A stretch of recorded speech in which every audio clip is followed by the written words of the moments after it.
Okay, welcome to the Odyssey Podcast. I'm your host, Jeremy Mullally. This is the podcast where we dive into the journeys and lives of other people.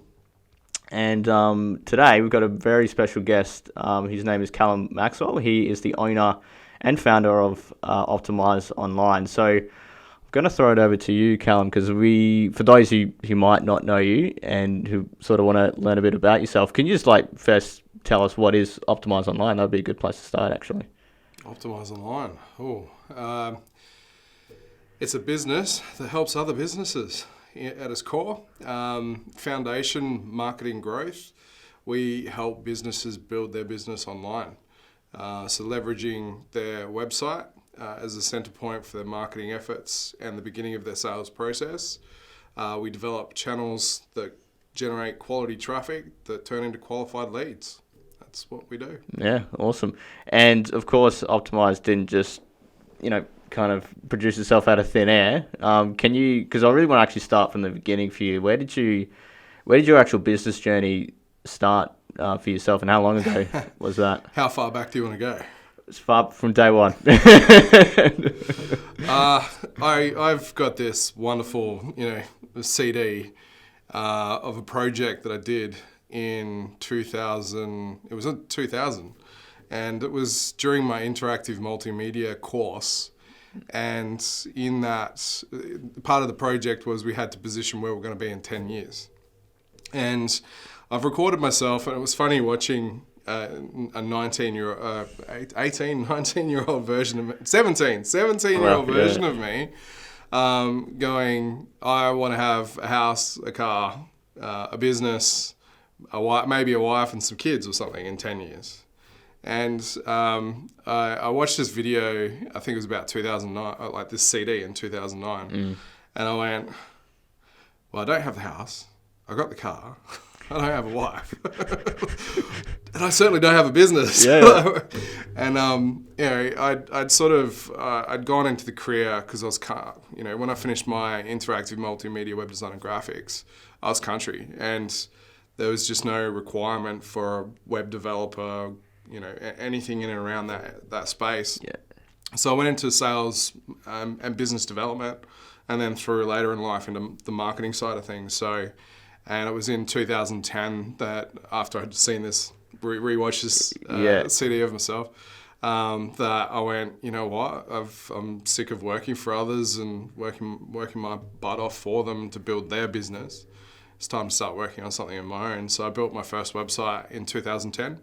And that customer is still a customer today. So, wow. Okay. Yeah. And so, when did it become Optimised though? Because I imagine maybe you probably start out sort of more in a freelance capacity. Would that be fair to say, or was it? Yeah, but I always so it first started as Standpoint Business Logistics, okay. And then it was WebSmart Technology, and then I realised there was another company called WebSmart. It progressed into LinkNet SEO, because SEO is at the core of what I've always done. And then at Maxi Designs, and then in 2013, I finally got it, and I went Optimise Online, and I incorporated the company and the name. Yeah, there you go. And actually, can we dive into that now? Because I'm super fascinated with how you come up with name, and we've spoken beforehand about how you actually came up with the design, and we'll put it up so people can actually see what that logo is. First, how'd you land on the name? Like you said, you had a couple of names floating around to begin with beforehand, but what made you land on Optimise Online? Well, even in 2013, I could just see the way the internet was going, and that that you would need to have to tackle the online space as a business. Yeah. And optimize it's one of my favorite words. When you're optimizing something, you're making it better. Right? So getting more from it. That there in itself, the word, and then it was just online. And here's a bit behind the name. You'll notice that when you look at our logo, Optimise Online is one word. And that's because when you pair those two words together, the SE on the end of Optimise is the beginning of SEO, and the O for online. Okay, so there's actually SEO in our name. And SEO is at the core of what we do. It's in our DNA because it equals relevance scores and quality scores, which improves your conversion and lowers your cost in advertising. So, and that's the gold that I came up with Optimise Online. When I sort of picked that name. Yeah, there you go. And like I said, for those watching this, you'll be able to see that logo and everything. That's really cool. And so you're coming up to about 10 years as Optimise Online then. How does it feel to be, 10 years on from that point? Surreal. It's from the beginning, it was just more about building something for me.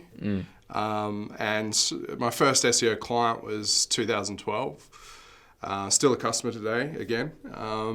And as I developed the business over 5 years in my spare time, I'd always anticipated maybe having a small core team that just focused on, the foundation of building a business online. But as it sort of grew, I saw the opportunity and the potential to just make it bigger and better than it possibly could, than I ever had the initial vision for. And that led to developing an amazing team around me and what it is today. So, what was the question again? Sorry. You answered. It was really how it feels like sort of being 10 years on. But you mentioned your team, and that was one of the things I wanted to touch on, because I've had the benefit of actually meeting your team and seeing how they operate and how they work together and everything like that. I guess my real question is, well, firstly, how just so people know, how big is your team at the moment, to sort of get a sense of the team you've got?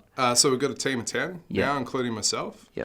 And they vary in sort of skill, those sort of, like you mentioned that you wanted to first have that foundation set, but you've got quite a range of skills in your team now, don't you? We have, yeah. Look, as we grew as a business, I essentially I love the saying, jack of all trades, master of none.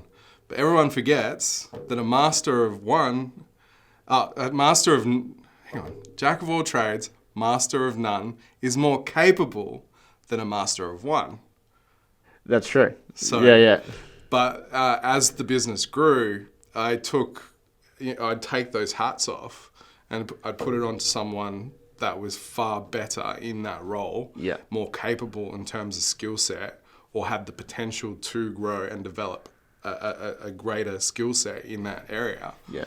And as a result, we do have now specialists in each and every area of what we do online. And as a collaborative team, the efficiency, the optimization of the team it produces results, So it's exciting. It's great. Yeah, fantastic. And just diving into that, because one of the things I wanted to really ask is, I guess, team culture, because at least my observation from meeting a team and seeing them in action is there's a really healthy and vibrant culture that you've got within your team. How do you create that, for one, or is it something that's sort of just sprung organically? I guess, how do you do that? How do you kind of create that culture? I've always wanted to have a great culture. Having worked in a variety of different businesses, and sometimes not being, for lack of a better way of saying, being utilised and overworked and not rewarded for the effort that I put in, and sometimes the culture just hasn't been right. And so you're saying in companies you work companies for? I work for in the past, small to large, because I've worked for a few. You've got to love your job. You've got to love the team around you, and you've got to love who you work for. Otherwise, why get up and go to work in the first place? So, so in creating the environment Optimise Online, I wanted to create a team that had a great culture, that there's support in every way, and there's opportunity not only to fail and learn but grow. That's sort of as for the culture. I had some of the right ingredients, but I didn't quite have the right recipe. And so I did seek outside help and our business coach is very culture driven in terms of how he and what he's done with the business and for the business in working with him has helped me create a better culture within the business. So, yeah, because are you sort of saying that it's been, a development process over the last 9 or so years to get to that point where you do have a good culture? Well, look, the business is only really, it was 2018 that I stepped out on my own. Right, okay, so when you did have that, so you really only had the, for lack of a better word, experience of having a team sort of in the more recent years, is that fair to say? So look, as we grew, and the team slowly became 2, then 3, then 4, then and I recognised that I had the ability to inspire good culture, but I needed support to define what our culture is, and that's where we worked on our purpose, our mission, our vision, our values. And we live, eat, breathe those every day. And like our vision, for instance, we see a world where people's lives are enriched by meaningful connections. And what that means is it's about great people doing good business together to make the world a better place. It's that simple.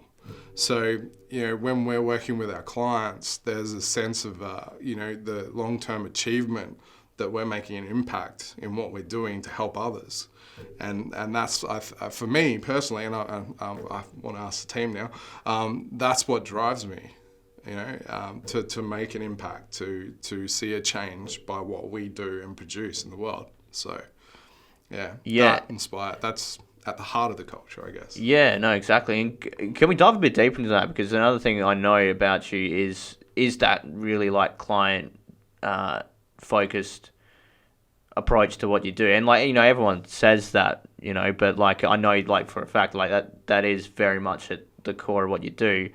I guess what are some of the things you do to have that real genuine client focus? Because I know even to a point where you'll be selective in who you choose to work with based on how it aligns with, say, your values and what you're looking to, the kind of impact you're looking to make in the world, I guess. Yeah. Look, it's as harsh as it is to say, we could never work for anyone that isn't focused on customer service, quality in the service, quality in the products, that isn't looking to build their reputation and generate repeat business and an amazing word of mouth around them. If a client if someone doesn't fit that, then we can't work for them. Yeah. It's that simple. And I love, I don't care if a customer comes to me and they're a one-man band versus they've got a team of 40, right? I will provide the same attention and care to both those two customers. And I will want to help them as equally as each other. It just, I guess, when you actually care, when you're passionate and care about what you do and you love what you do, it doesn't matter about who you're doing it for. And if you're helping them to achieve greater results in life, then that's really rewarding in itself. So, have I answered the question? Yeah, no, certainly. and I guess just on that, Dan, what is it as far as what you do now in Optimise? What do you enjoy most about and love most about what you do? I have an insatiable drive to learn. I from digesting books to discussing and learning from others, to sharing, giving it back, sharing the knowledge that I've gained with others to help them grow. I think, and that, that's part of the logo. The logo's got so much meaning, but it's just about that sharing and that growth together as a community, as a society, business, clients, personal. I do get to know my customers and about their lives and what drives them, and you have a beer with them or coffee with them, and it's all rewarding. That's what that's why I get out of bed in the morning. Yeah, no, that sounds amazing. Cool. And I kind of wanted like just sort of a reflective sort of moment for you. Like, what would you say has been, I suppose, a career highlight for you, whether that be in Optimise or sort of in your earlier stages of developing a business? Can you think of something that's sort of been like a highlight that sticks out for you? My highlight, I would say, would be the challenge. I was always throwing myself into challenges, you know, and what I mean by challenging the status quo, you know, what's next? What can I do now? How can I grow? How can I develop? You know, I went from a smaller country town to a mining town through the development of my career, and I went from professional services to selling into mining. You know, there was one point where I did a 2,000k round trip through the north, through the Yilgarn and goldfields to visit a heap of mine sites, and that was daunting in itself. There was one point where I got lost. Really? in between, and I was is in like between the two, lost, because you know you're like back roads, red dust, no visual point of like where, what, how. And it wasn't until I came across a grader, and he was just grading the road. I'm like, where am I, dude? Yeah. Can you point me? I was actually saying to the company before I left, I need to get knee perp. Like I need knee perp. And when I got back, I was like, oh, I definitely need. Yeah. So, but yeah, even when I came to Perth, you know, I'd been country all my life, and the big daunting city, and I threw myself into a role that I'd never, you know, that was over and above anything that I'd done before, and you know, my first year working for them. Brought in 1.7 million worth of new revenue from clients that had never spent with them before, activated accounts that hadn't been using them for 3 years, $800,000 worth of sales, and helped grow that business over the next 5 years. And that was the one company that I loved working for. They valued and appreciated and rewarded me. I'd say I got stuck there. Yeah. So do you think that's why you sort of stayed there so long, because you did have that... They valued me. Yeah. They proper valued me. So, yeah, I think that it's that the sense of achievement is the challenge that I throw myself at. And I still do that today. So. Yeah. Okay. Well, this might be a difficult one to answer then, because I also want to look at the opposite side of things. What's been your biggest challenge then that you've faced, that you've been able to overcome? Oh, that's a hairy one. Yeah. Look, I to be raw and genuine here,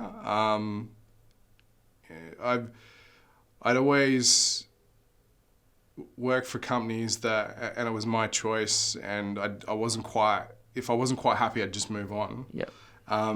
What I learnt was that it's very important who you hire, how you hire, and what you go through to hire someone, because I've made the wrong decisions before, and that's affected me, myself, the business, the team in different ways. And it's not to say that the people that are hired aren't brilliant themselves and who they are.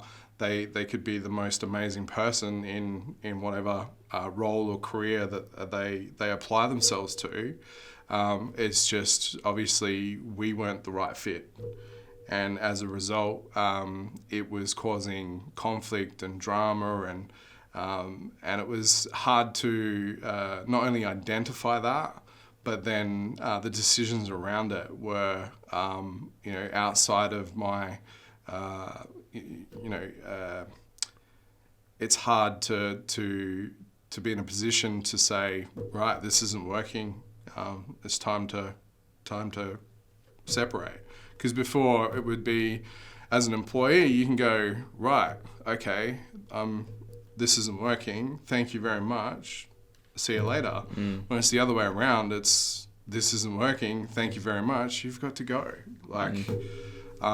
So I think that has been the hardest part about being a business owner in the past. So the learning and growth that I've done around that has enabled me to become a better person. And all I can do is identify how I can improve to be a better leader in the future. So okay. Well, based on that, because like, is it a case of I suppose like the front end when you're first trying to actually hire someone or bring him into the team, like has that changed for you as far as like what you're looking for in someone? Hey, massively. Yeah. So what is that then? The time that we take to employ someone now, we've got 28 questions we ask. Right.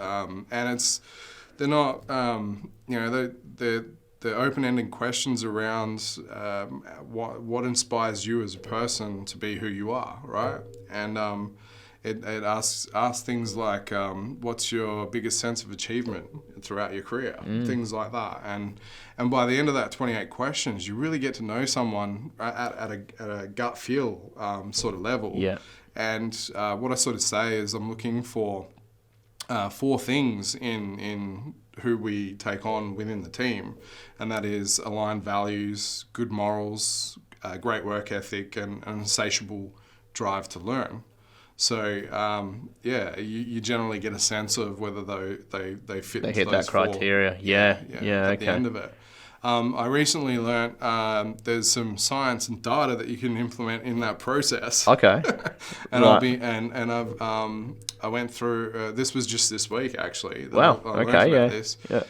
Predictive indexing, I believe it's called, something along the lines of that, and it dives more into the way the question. So they complete a questionnaire before you even get to the resume stage, and based on how they are, the qualities of who they are, as to whether they would fit the role.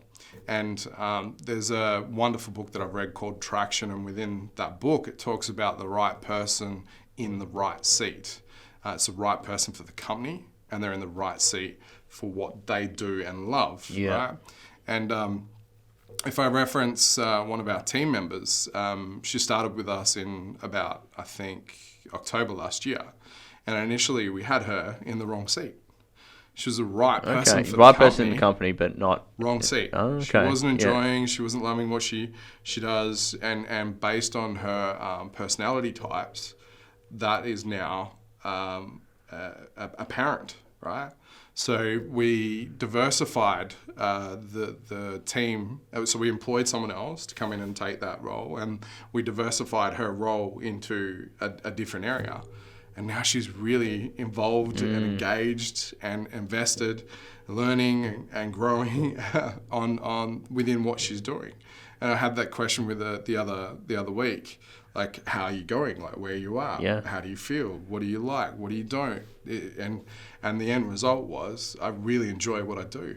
She's loving it. So, so to have something like that at the beginning of the process of employment, to identify personality traits as to whether they'll fit what's required of that role, that's really interesting for me. Yeah, so, no, that really is. And like I said, if you can get that right from the beginning, then they're going to hit the ground running, and then it's going to be a good fit for you as well. And the team and the clients and everything in between. Yeah. Exactly. Yeah. So, like, I know, Cal, that like for you have experienced quite like a great deal of growth like over the last couple of years. Like, what would you sort of pin that success to? Like, is there anything you can point to that, as far as like the activity either yourself or people in your team have done? What have you seen the biggest indicator of that growth has been over the last couple of years? The biggest indicator for growth, clarity, without a doubt. Okay, what do you mean by that? So, when we first started as a business, well, it was just all the knowledge was here. Yeah. And as the team grew, we needed to put some systems and processes in place to enable them, empower them. Yeah. So it wasn't all reliant on me. But then it got to a point within the business where it just became we're just on a bus and the wheels are turning and away we go, right? And we had no real direction for the bus. It was, okay, we know what we're about. We know what we're doing, but where are we going? And once we started to ask that question and define who we wanted to become as an organization, as a company, as a team, it provided clarity to the business. And it provided clarity to the priorities that we needed to work on first. That clarity then led to, well, what do we need to implement? From implementation, that inspired further growth. And even today, focusing on, we have weekly leadership meetings. And in that leadership meeting, it's what are the priorities, what was positioned last week, what's done, what's not done, what needs to be done, and what's next.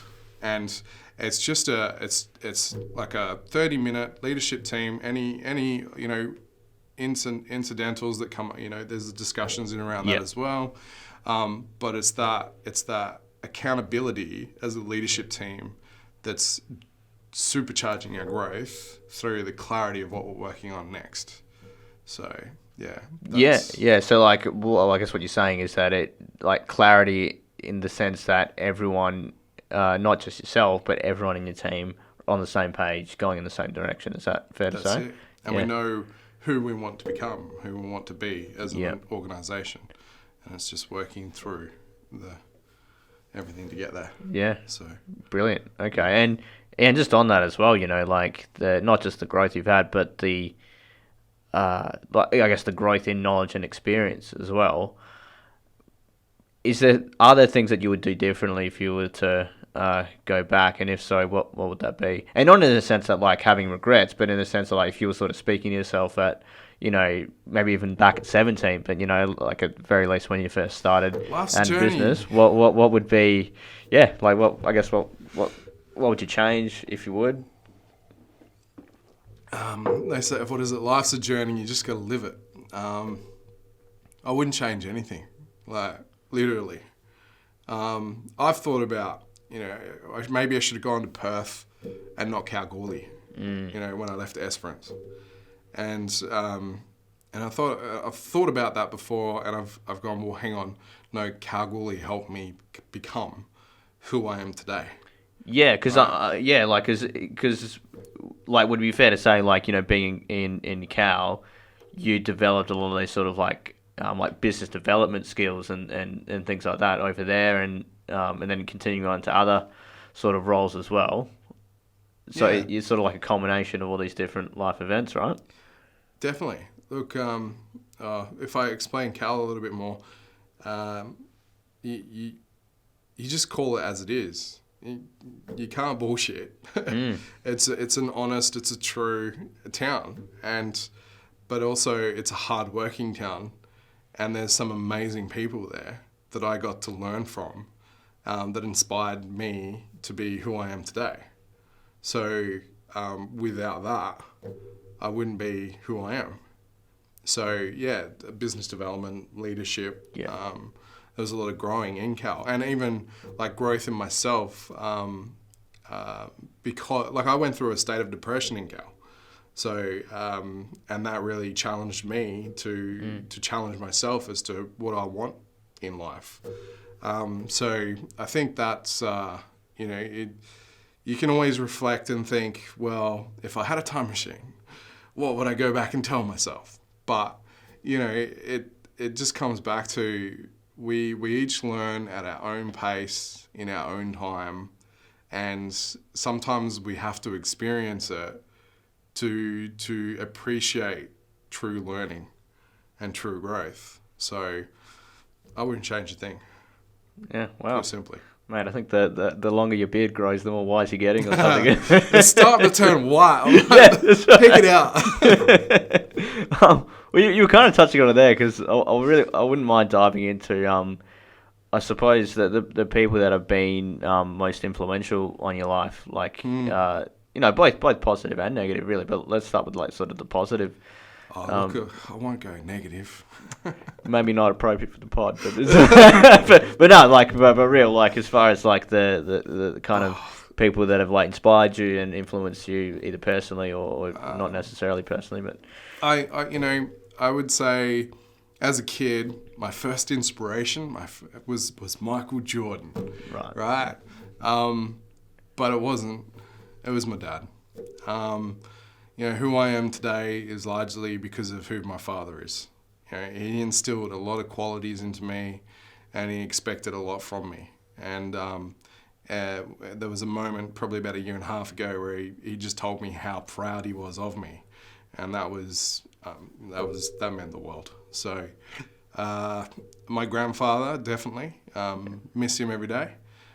He was a business owner himself. He actually had a foundry here in Perth called Maxwell's Foundry over in Subiaco. It's now knocked down and it's apartments. But he had the contract for Telstra for making the iron grates that go on the top of the pits. He was some of his stories of driving from Kalgoorlie on a dirt road. My uncle on the front of the truck pouring water into the radiator because it was leaking. Stories of hardship, and because my grandfather lost his wife, my dad's mum, when my dad was 10. So to hear how he not only ran a business but had 3 children and what he went through. Was very inspirational. And then moving on from that, you've got people I've worked in and around, so leaders.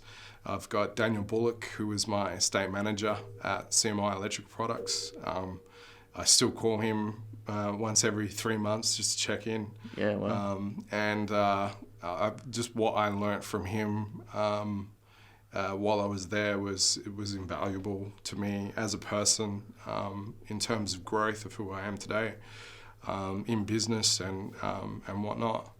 And Dave Clare more recently, he's our business coach. Coach, isn't he? Yeah.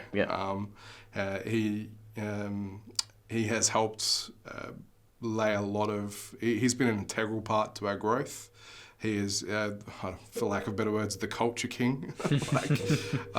Sometimes he can be very challenging, but he's challenging you to be a better person, to grow, to be a better leader, to grow. And I know that no matter what, I can give him a call, and if he's available in any way, shape or form, he answers and he's there for me. So he's not only an inspiration, but a friend, a valued friend. So I think that's it. That's a good number, isn't it? Yeah, I think so. Sweet. No, that's great. Yeah. Look, we're gonna wrap up soon, Calum. But I wanted to ask you, just sort of as we're getting to the close, like, any books that you would recommend to our listeners and our audience. Some of the ones that you mentioned, one I think you said Traction was one. I imagine that might be one. But are there 2 or 3 others that you would recommend that have really? Oh, I've got a few. Yeah, well, rattle them off. I'd love to hear them, and also more importantly, why? Like Well, Traction and Rocket Fuel, which are the beginning to the entrepreneurial operating system. Those are just invaluable books for anyone starting a business. Can't recommend them highly enough. There's the 1 Minute Manager, Self-Leadership, and then the 1 Minute Manager, Leadership of Others. Those I read at a very critical point in my career and self-development, and wow, changed how I was looking at those that I was working with and in and around. There's the one thing, which is all purpose, priority, productivity, focus. Amazing book. There's brand story, building your brand story. Another brilliant one. Key person of influence, gap selling. Got a whole library of books. Yeah. Look, there's just so many great books out there, and if anything, I wish I had started reading a lot sooner in life. Okay. What I've learnt from books have been invaluable. If I would have to say, which book specifically, definitely Traction and Rocket Fuel. I've read them both 3 times. Yeah. So, yeah. And a funny story, the last time I read Traction, because I'm better visually, like reading. Okay. Yeah, that's what I was going to ask, because I know some people, they like audiobooks or, like reading. You prefer reading it, hey? No, I do go Audible, because it's just... Okay. It's.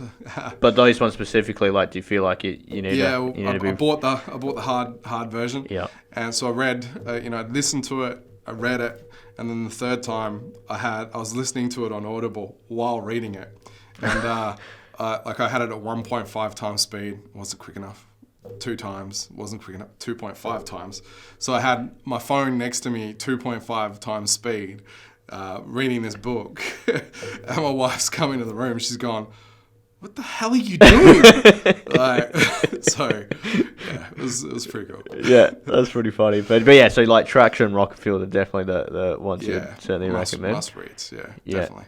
Yeah. Awesome. So yeah, Cal, we're going to wrap it up. But before we do, I want to know how can we find you? So if people are listening, how can they either get in touch with you or get to know a bit more about yourself and Optimise Online?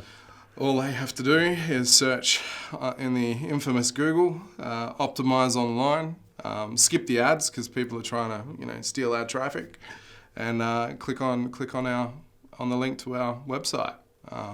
Learn more about us, get to know us, and reach out if you think we're the right fit for you. So awesome.